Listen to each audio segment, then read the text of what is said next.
ముఖ్యమంత్రిగా ఉండగా ఆయన సిమెంట్ పర్మిట్లకి ఒక్కొక్క బస్తాకి సిమెంట్కి ₹1 చొప్పున వసూలు చేసి ఆ డబ్బులు సొంత ఆస్తులు పెంచుకోవాలి. ఒక స్వచ్ఛంద సంస్థ పెట్టి మైనారిటీ పిల్లలకి విద్య కోసం చెప్పని దానికి విరాళాలుగా ఇవ్వండి, నేను పర్మిట్లు ఇస్తానని చెప్పని విరాళాలు ఇప్పించాడు. దాన్ని కోర్టులు అవినీతిగా పరిగణించి ఆయన శిక్ష వేసి ఆయన రాజకీయ భవిష్యత్తు దెబ్బతినిపోయింది. చాలా భవిష్యత్తున్న మనిషి ఇప్పుడు కొంత గమనంలో నేను చెప్పాను. 30 ఏళ్ల క్రితం దాదాపుగా దేశ రాజకీయంలో చాలా కీలక పాత్ర వహిస్తుంటూ ఈ మహారాష్ట్ర ముఖ్యమంత్రి అయిన అంతులే 25 ఏళ్ల పాటు అంతర్ధానం అయిపోవాల్సి వచ్చింది.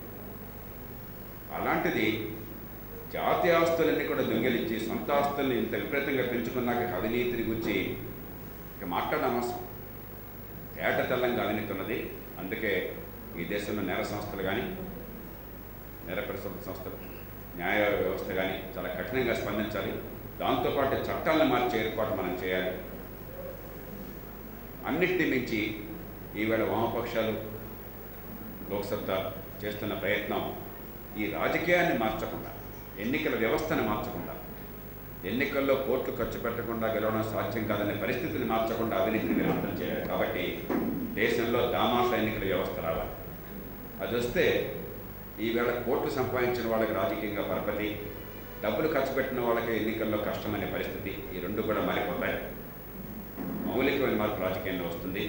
అవినీతిని అంతం చేయడం కోసం మరింత సులభం. మేము జ్యోతిష్యులం కాదు. సిపిఎం కానీ లోక్సత్తా కానీ గెలిచేస్తే మేము ఏదో కిరీటాలు పెట్టుకుని దేశాన్ని దోచేసుకునే వాళ్ళం కాదు, సంబరపెట్టుకోవడం కాదు. బాధ్యతగా మేము ఈవేళ ఈ ప్రజల్లో చైతన్యం పరిమితంగానే ఉండి మేము నెగ్గకపోతే, మా అభ్యర్థులు ఈవేళ శాసనసభ్యులు వెంటనే అందులో కాకపోతే మేము మాకు అన్యాయం జరిగిపోయిందని వాపోవాడం కాదు, ఈ దేశానికి అన్యాయం జరిగింది వాపోవాడం కానీ. కాబట్టి ప్రజల ముందు ఒక నిజమైన నిజాయితీ అయిన ప్రత్యామ్నాయ రాజకీయాన్ని కేవలం ఈ మనిషి బదులు ఆ మనిషిని కాదు, కేవలం ఆటగాళ్ళని మార్చడం కాదు. ఈవేళ ఈ 3 పార్టీల్లో ఎన్నున్నాడు ఇవాళ ఉన్నాడని నమ్మకమైన ఉందా ఈ పార్టీలోనైనా? ఏ రోజు ఎవరు ఎన్ని గంతులు వేస్తున్నారో మనకి ఎక్కడ తెలియదు కదా. అలా కాకుండా ఒక నిజాయితీ అయిన ప్రత్యామ్నాయాన్ని ఒక మంచి చరిత్రతో, మంచి నడవడికతో, ఒక బలమైన నిజాయితీ ఎజెండాతో ప్రజల ముందు తీసుకొచ్చాం. ఒక దీర్ఘకాలికమైనటువంటి మార్పు ఒక నాందిగా దీన్ని ప్రజలను ప్రవేశపెట్టాం. ఖచ్చితంగా ప్రజలు పెద్ద ఎత్తున ఆదరిస్తారన్న విశ్వాసం మాకున్నది. మేము ఒక్క పైసా కూడా డబ్బులు పంచకుండా, భ్రాంతి పంచకుండా మేము ఎన్నికలు దిగుతున్నాం నిజమైన ఎజెండాతో, నిజాయితీ ఎజెండాతో. వీళ్ళెవరో కూడా ₹1 ఖర్చు లేకుండా, ఓట్లు కొనకుండా, భ్రాంతి పంచకుండా ఎన్నికలంటే ఊహించలేరు వాళ్ళు. కాబట్టి అడిగిపోవలసింది వాళ్ళు, భయపడుతున్నది వాళ్ళు, ప్రజల ముందుకు స్వచ్ఛందంగా వస్తున్నది మేము. ఖచ్చితంగా ఈ సమాజాన్ని, ఈ వ్యవస్థని బాగు చేసుకోవడం కోసం జనం ముందుకు వస్తారనే విశ్వాసం మాకు.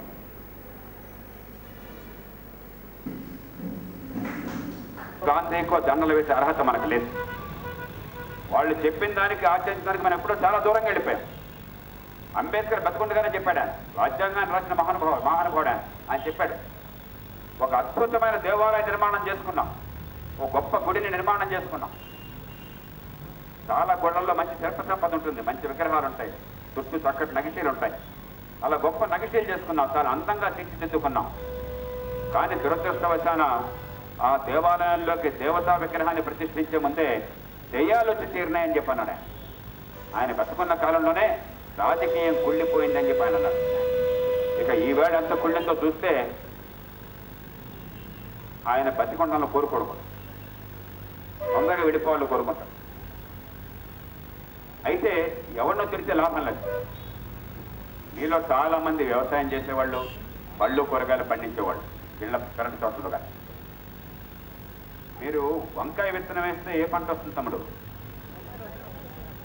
వంకాయ వస్తుంది. బీరకాయ విత్తనం వేస్తే బీరకాయ వస్తుంది, గ్యారంటీనా? జామ పండు విత్తనం వేస్తే మామిడి పళ్ళు రావా? ఎందుకు రావు? అంతే కదా. మరి దుర్మార్గపు రాజకీయానికి చండాల విత్తనాలు వేసి మంచి ఫలితాలు రావాలంటే వస్తాయా? మీరు వేసే విత్తనం బట్టే కదా వచ్చే పళ్ళు వచ్చేది. మరి ఎలక్షన్లో 5 కోట్లు 10 కోట్లు ఖర్చు పెట్టేసేసి ఓట్లు కొనేసి ఆ తర్వాత గ్యారంటీగా వాడు దోచుకుంటాడని తెలిసిన తర్వాత వాడు ఓట్లు వేసేసి ఆ తర్వాత అరే మన పరిస్థితి బాగోలేదేంటి ఈ టెమ్మిగనూరులో ఇదిగో ఇదంతా కూడా ఈ మురికంపంగా ఉంది, ఇంత డబ్బు ఖర్చు అవుతుంది, ఏం జరుగుతుంది అని అనుకుంటే అర్థం ఉందా ఏమన్నా? వేసే విత్తనాలను బట్టి వచ్చే పంట ఉంటుంది. విత్తనాలు ఒకటేసి పంట ఇంకోటి కావాలని కోరుకుంటే అది మూర్ఖత్వం అవుతుంది, కానీ తెలివితేటలు కావు. రాజకీయం కూడా అంతే. ఎలాంటి పద్ధతుల్లో ఎన్నికలు జరుగుతున్నాయి, ఎలాంటి రాజకీయాన్ని ప్రజలు సమర్థిస్తున్నారు, ఎలాంటి వాళ్ళకు ఓట్లు వేస్తున్నారు, ఏం కోరుకుని ఓట్లు వేస్తున్నారు. నేను వేటు వేసేది ఒకదానికి, కానీ కోరేది ఇంకోటి సాధ్యం కదా. ఓటేమో కొనే వాళ్ళకి, భ్రాంతి పంచే వాళ్ళకి వేయాలనుకుంటున్నాం. కోరుకునేదేమో మన అందరికి చదువు కావాలా, మనకు ఆరోగ్యం కావాలా, మనకు పేదరికం పోవాలా, మన సంపాదన పెరగాల, సంపాదించి శక్తి రావాలా, చేతితో చదువుకునే వాళ్ళుగా ఉండకూడదు, ఏమన్నా తెల్లతికి బతకాలా, రైతుకు మంచి రేటు రావాలా, మరి నేత కార్మికులకి తయారు చేసిన వస్తువులకి మార్కెట్లో ప్రత్యక్షంగా అమ్ముకునే అవకాశం రావాలా, ఆ లాభం అంతా వారికి అందాలా, అవినీతి పోవాలా, భ్రాంతి అంతం కావాలా, మనూళ్ళో అధికారం ఉండాలా. కానీ వేసే ఓటు అట్లా వేయట్లేదే. వేసే ఓటేమో విషపు విత్తనం వేస్తున్నాం, వచ్చే పళ్ళేమో అమృత ఫలాలు కావాలని కోరుకుంటున్నాం. విత్తనాలు విషపు విత్తనాలు అయితే పళ్ళు కూడా విషపళ్ళే వస్తాయి. విత్తనాలు మంచి విత్తనాలు అయితే పళ్ళు కూడా అమృత ఫలాలే వస్తాయి. మనం వేసే విత్తనమే ఎన్నికల్లో వేసే ఓటు. మనం అది మర్చిపోయి మన గురించి కాదనుకుంటున్నారు. వాళ్ళు కూడా అట్లాగే ఈ సాంప్రదాయ రాజకీయ పార్టీలు కూడా ఎన్నికలను వ్యాపారంగా మార్చేశారు. తమ్ముడు, ఇప్పుడు ఈ ఎలక్షన్లో ఎమ్మిగనూరులో ఎంత ఖర్చు పెడుతున్నారో ఒక్కొక్క పార్టీ వాళ్ళు, కాంగ్రెస్, టీడీపీ, వైకాపా,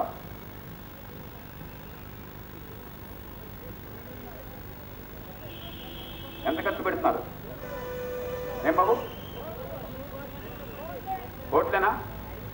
ఎంతకాలం ఉంది ఎమ్మెల్యే పదవి? ఇంకా ఎమ్మెల్యే పదవి ఎంతకాలం? అక్కడ నెగ్గితే ఎవరో ఒకరు నెగ్గుతారు. మన వసంత్ కుమార్ నెగ్గొచ్చు, ఇంకెవరన్నా నెగ్గొచ్చు, ప్రజలకు అదృష్టం లేకపోతే, లేకపోతే ప్రజలు ఆలోచన లేకపోతే.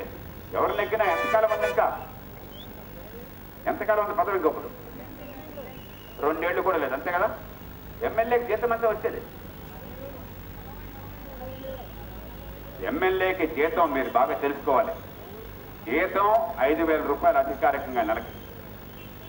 అది కాకుండా నియోజకవర్గం ఎలవెన్స్ అని చెప్పని అక్కడ ఒక ఆఫీస్ పెట్టుకోవడానికి, ప్రజలకు అందుబాటులో ఉండటానికి, ప్రజల కోసం ఉత్తరాలు వగైరా రాయడానికి, ఫోన్లు చేయడానికి, మిగతా పనులకి ఒక 85,000 ఇస్తారు. దీనిలో సగం దాచుకుంటే ఎంత మిగులుతుంది? నెలకు 40,000 మిగులుతుంది, అంతే కదా. మిగిలిన 24 నెలలకి 50,000 చొప్పున ఎంత డబ్బు వస్తుంది? 24 నెలలకి 24 నెలలు లేవు, ఇంకా 2 నెలలు తక్కువ ఉన్నాయి. 24 నెలలు ఉన్నాయనుకుంటే నెలకు 40,000-50,000 అనుకుంటే ఎంత వస్తుంది మొత్తం కలిపి? ఓ 10-12 లక్షలు, అంతే కదా. ఎవడన్నా మెడమే తలకాయ ఉన్నవాడు 5 కోట్ల రూపాయలు ఖర్చు పెట్టి 2 ఏళ్లలో 12 లక్షలు 10 లక్షలు వచ్చే నలుగురు ఒప్పుకుంటాడా? మీరు ఒప్పుకుంటారా? ఈ 5 కోట్లు మీరు కనుక ధర్మ వడ్డీకి అప్పిస్తే ఎంత వస్తుంది? వడ్డీ ఎంత వస్తుంది నెలకి? ధర్మ వడ్డీకి అప్పిస్తే నెలకి ఎంత వస్తుంది? ఏమండి? 5 కోట్లకి ధర్మ వడ్డీకి ఇస్తే అంటే రూపాయికి వడ్డీ ధర్మ వడ్డీ కదా, 100కి రూపాయి వడ్డీ ధర్మ వడ్డీ కదా. 5 కోట్లకి ఎంత వస్తుంది వడ్డీ? ఏమండి? నెలకు 5 లక్షలు కనీసం వస్తుంది. 5 కోట్ల మీద ఏడాదికి 60 లక్షలు వస్తుందని చెప్పింది, నెలకు 5 లక్షలు వస్తుంది. అవునా? ఎవడన్నా సరే 5 కోట్ల రూపాయలు పోయే, నెలకొచ్చి 5 లక్షలు వడ్డీ పోయే, కనీసం వడ్డీ వేసుకున్నా కూడా అంతా వస్తే మిగిలిది 50,000. దానికి ఒప్పుకుంటాడా? ఎందుకు ఒప్పుకుంటున్నారు వీళ్ళంతా? దీనిలో మర్మం ఏంటి? మనందరికీ సేవ చేయకపోతే నేను బతకలేను, నా కుటుంబం చచ్చిపోయినా పర్లేదు, వాళ్ళు బికారులైపోయినా పర్లేదు, వాళ్ళు దివాళా చేసినా పర్లేదు, ఈ ప్రజలకు సేవ చేయడం కోసం నా ఆస్తులు మొత్తం తాకట్టుగా పెట్టి నేను పదవుల కోసం వస్తాను వస్తున్నాడా? ఎన్నికల్లో కొన్ని నెగ్గని వాడు, ఓడిపోయిన వాడు ఎవడన్నా దివాళా తీశాడా? ఇంత ఖర్చు పెట్టినాక పదవి కూడా రాదనుకోండి, దివాళా తీశారా? మరి ఎందుకు ఖర్చు పెడుతున్నారు? ఎందుకు పెడుతున్నారు ఖర్చు? డబ్బు ఉంది కాబట్టా? పిచ్చి నాకన్నా, డబ్బు తిందామన్నా 5 కోట్లు ఖర్చు పెట్టి 50 కోట్లు తిందామని. మన భూములు, మన గనులు, మన ఇసుక, ల్యాండ్ కూడా, ల్యాండ్, మైను, బ్రాందీ షాపులు, వైను, తీర ప్రాంతం, పోర్టులు, సముద్ర తీరం కూడా. మన రాష్ట్రంలో దక్షిణం నెల్లూరు జిల్లాలో తన దగ్గర నుంచి పశ్చిమ గోదావరి జిల్లా దాకా 400 కిలోమీటర్ల తీర ప్రాంతం రాసిపారేశారు. తెలుసా మీకు? కాబట్టి డబ్బు ఉంది కాబట్టి ఖర్చు పెట్టట్లా, డబ్బు సంపాదిద్దామని ఖర్చు పెడుతున్నారు, దేశాన్ని దోచుకుందామని ఖర్చు పెడుతున్నారు, అధికారాన్ని అక్రమాన్ని ఉపయోగిద్దామని చెప్పని పెట్టుబడిగా పెడుతున్నారు, రాజకీయాన్ని వ్యాపారంగా మార్చేసి. అంతే తప్ప ఎన్నికలు మన కోసం కాదు వచ్చేది, నడుస్తున్న మన కోసం కాదు. దీన్ని మార్చాలి అని చెప్పంటే రాజకీయాన్ని వ్యాపారంగా చేసిన పార్టీ కానీ అభ్యర్థి కానీ ఎవరు నెగ్గినా కూడా వాడు నెగ్గుతాడు, మనం వాడతాం. ఈ 3 పార్టీల మధ్య ఏమాత్రం తేడలేదు. ఓట్ల కొనుగోలులో, అక్రమార్జనలో, అవినీతిలో 3 పార్టీల తేడలేదు. కాకపోతే వ్యక్తులు ఒకళ్ళు ఎక్కువ ఒకటి తక్కువ ఉంటారు. అన్ని పార్టీల్లో ఒకరికి మంచి వాళ్ళు ఉంటారు, అందరూ చెడ్డవాళ్ళని అంటలా. కానీ డబ్బులు చెట్టం కోసం ఈ పార్టీలు పుట్టినాయి, లేకపోతే ఈ పార్టీలు నడలే, ఒక్కరు నడపరు. ఇన్ని కోట్ల ఖర్చు వాళ్ళకి సాధ్యం కాదు, ప్రాణమైన సాధ్యం కాదు. పోనీ అది పక్కన పెట్టండి, అక్రమార్జన పక్కన పెట్టండి. వీళ్ళ విధానాలు ఏమన్నా దీనిలో వేరువేరుగా ఉన్నాయా?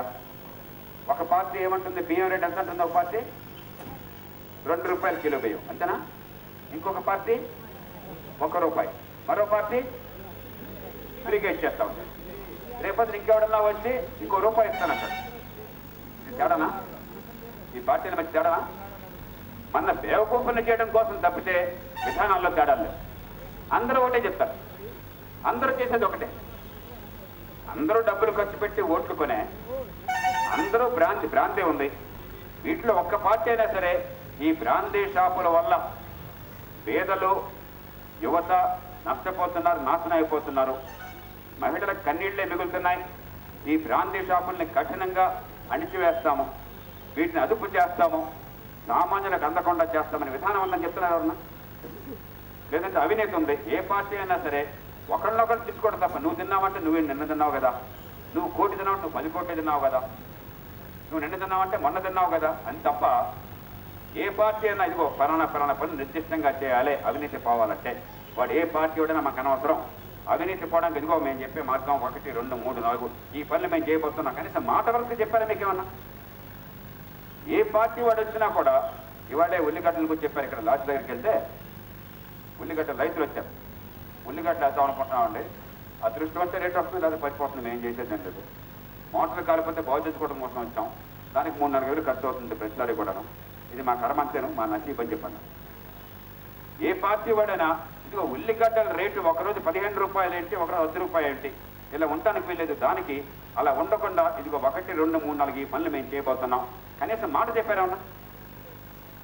ఏ పార్టీ వాడైనా అదిగో కర్ణాటకలోనో, మహారాష్ట్రలోనో, మరో రాష్ట్రంలోనో ధాన్యానికి రేటు బాగుంటే ఇక్కడ ఎందుకు రేటు లేదు, అక్కడ అమ్ముకునే ఏర్పాటు చేస్తాం, విదేశాల్లో రేట్లు అక్కడ అమ్ముకునే ఏర్పాట్లు చేస్తాం, రైతుకు రేటు వచ్చే ఏర్పాట్లు ఈ రకంగా 1, 2, 3 నెలలు చేస్తాం అని కనీసం మాట చెప్పారా? చేతలు పక్కన మాటలు చెప్పారా? ఇంకేంటో తేడా? ఇది తోడేళ్ల పోరాటం కాక మన కోసం పోరాటం.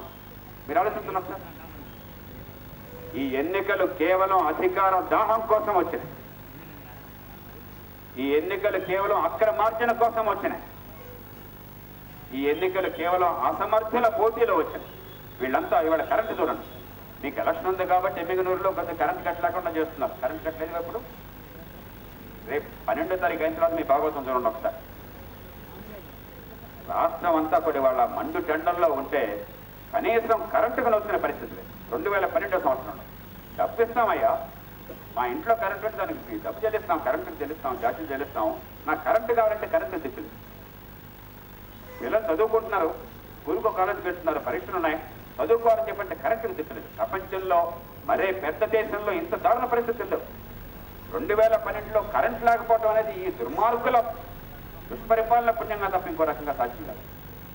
నేను నిశ్చయంగా చెప్తున్నాను, వీళ్ళ విధానాలు ఎంత దారుణంగా ఉన్నాయంటే ఇవే కొనసాగితే ఇంకొక 5 ఏళ్ల తర్వాత ఈ రాష్ట్రం పూర్తిగా చిమ్మ చీకట్లో మునిగిపోతుంది.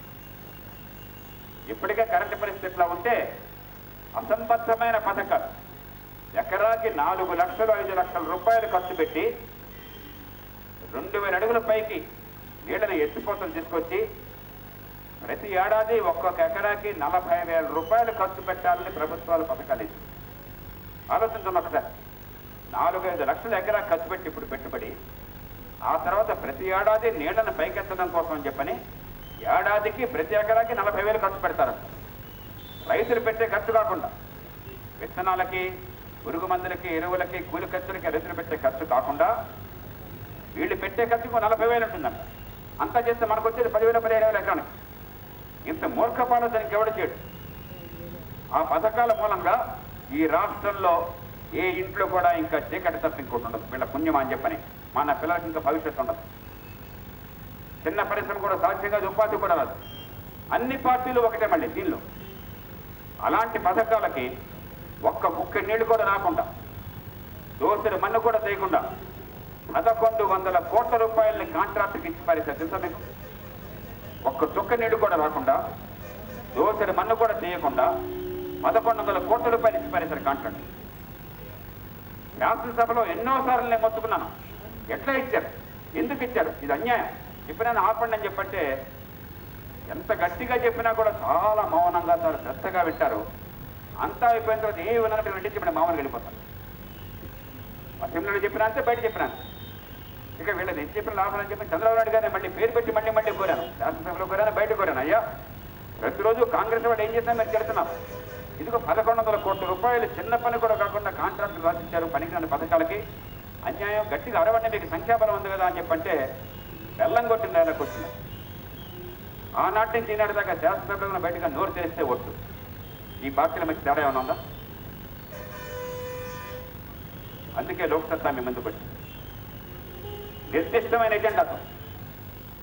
ఈ జిల్లా నుంచి ఉదాహరణకి ఫిబ్రవరి మాసంలో 3 నెలల క్రితం, 4 నెలల క్రితం ఎమ్మిగూరు నుంచి ప్రారంభించాం రైతు సత్యాగ్రహం.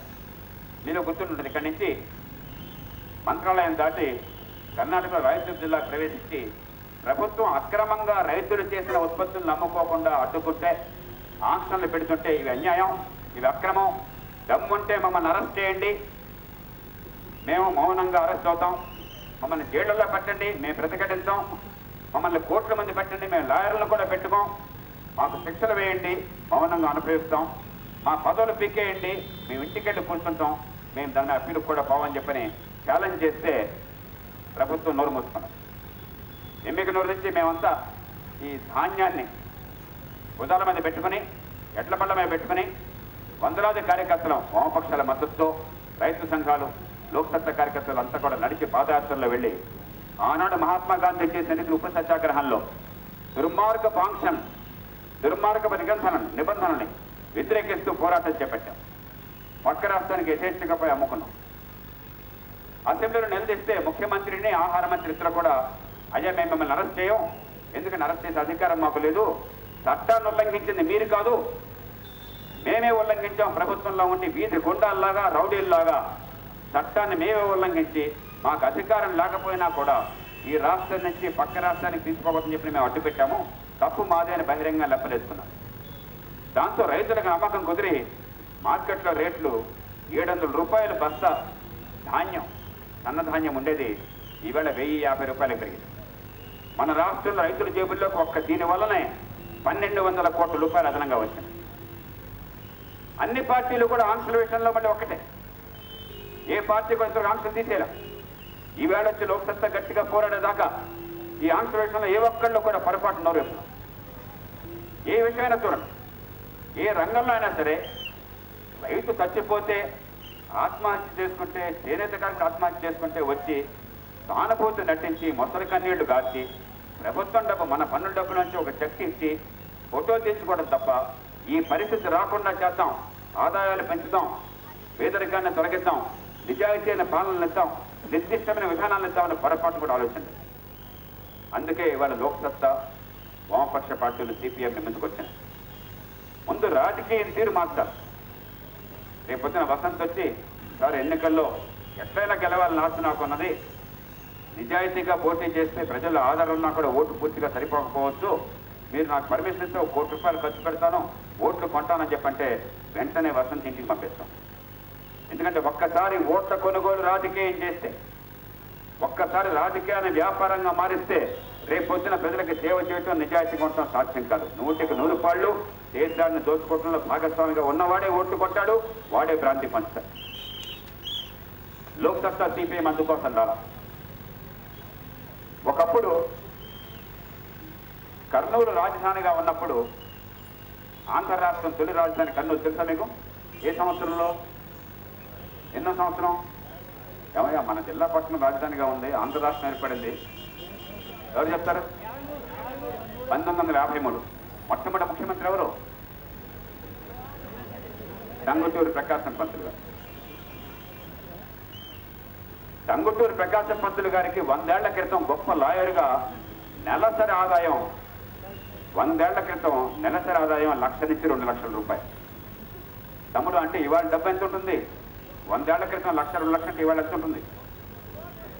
కోట్లు ఉంటుంది కదా. అంత ఆదాయాన్ని వదిలేసుకుని త్యాగం చేసి ఆయన రాజకీయంలోకి వచ్చాడు. డబ్బుని పెట్టుబడిగా పెట్టి ఓట్లు కొనుగోలు కోసం రాలా. ఈ దేశానికి విముక్తి ప్రసాదించాలి, ఈ దేశ నిర్మాణం చేయాలని చెప్పి రాజకీయంలోకి వచ్చాడు. ఆయన పదవులకేం కొనలేదు. అవిభక్త మెడ్రాస్ రాష్ట్రానికి ముఖ్యమంత్రిగా పనిచేశాడు. అటు తమిళులు, తెలుగు వాళ్ళు కలిసిన రాష్ట్రానికి ముఖ్యమంత్రిగా చేశాడు.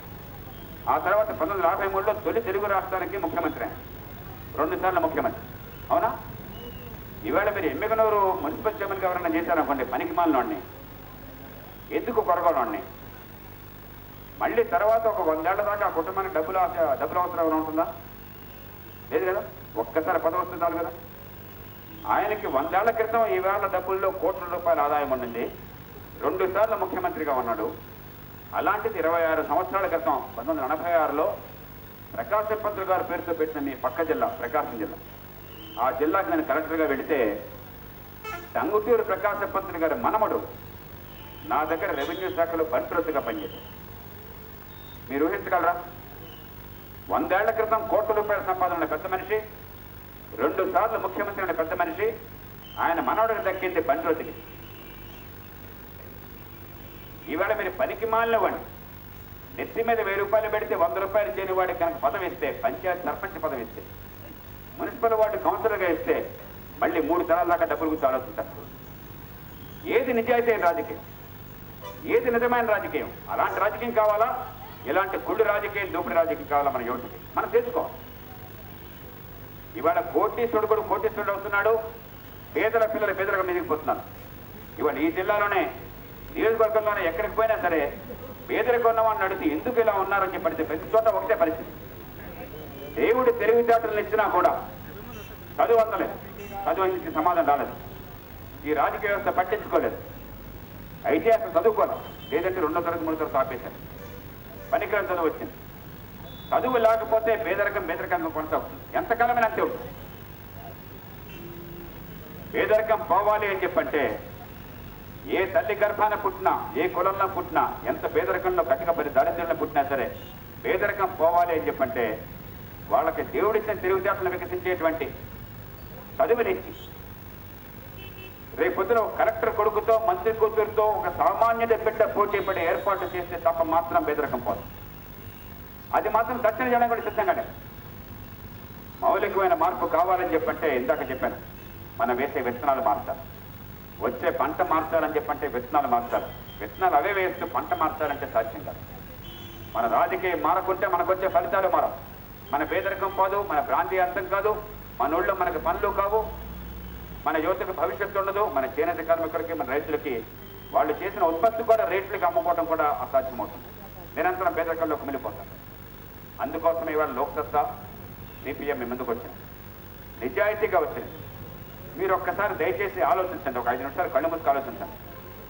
ఈవేళ బరిలో ఉండి కోట్ల రూపాయలు ఖర్చు పెట్టి వ్యాపార రాజకీయం చేస్తున్న పార్టీలు ఎవరు ఓటేసినా సరే ఒక 5-10 ఏళ్ల తర్వాత పేదరికం పోతుంది, అవినీతి అంతమవుతుంది, భ్రాంతికి సామాన్యులు బలి కాకుండా ఉంటారు, రైతుకి, చేనేత కార్మికులకు న్యాయం జరుగుతుంది, చేసిన ఉత్పత్తికి రేట్లుంటాయి, క్షేమంగా బతుకుతారు. నమ్మకం ఉంటే వాళ్ళకే ఓటే. కానీ నిజాయితీగా నింపాదిగా ఆలోచించారు. ఓటు మీ చేతుల్లో ఉంది. ఆ ఓటుని ఈ వ్యవస్థను మార్చి మన బతుకులను బాగు చేయడానికి వాడచ్చు, మన వేళ్లతో మన కళ్ళు పొడుచుకోవడానికి వాడచ్చు. మేమందరం వచ్చి ఇక్కడ మన సిపిఎం కార్యదర్శి కానీ, ప్రభాకర్ రెడ్డి గారు కానీ నేను కానీ వచ్చి మీరు వీళ్ళకే ఎందుకు వచ్చినారు మాకే లేదని చెప్పి కొట్టిన తెలదు, మీకు ఆ హక్కు ఉన్నది. కానీ మనకున్న హక్కుతో మన వేళ్లతో మన కళ్ళు పొడుచుకుంటామా, మన బిడ్డల భవిష్యత్తు కోసం రాజకీయాన్ని మార్చుకుంటామా? ఈ సవాలు ఈవేళ ఎమ్మిగనూరు నియోజకవర్గ ప్రజలకి, ఈ రాష్ట్రంలో ప్రజలకి ఉన్నది. ఇప్పటిదాకా మనకు వేరే మార్గం లేదు. విత్తనాలు మంచి వేద్దామన్నా లేవు, అందరూ దొంగలే.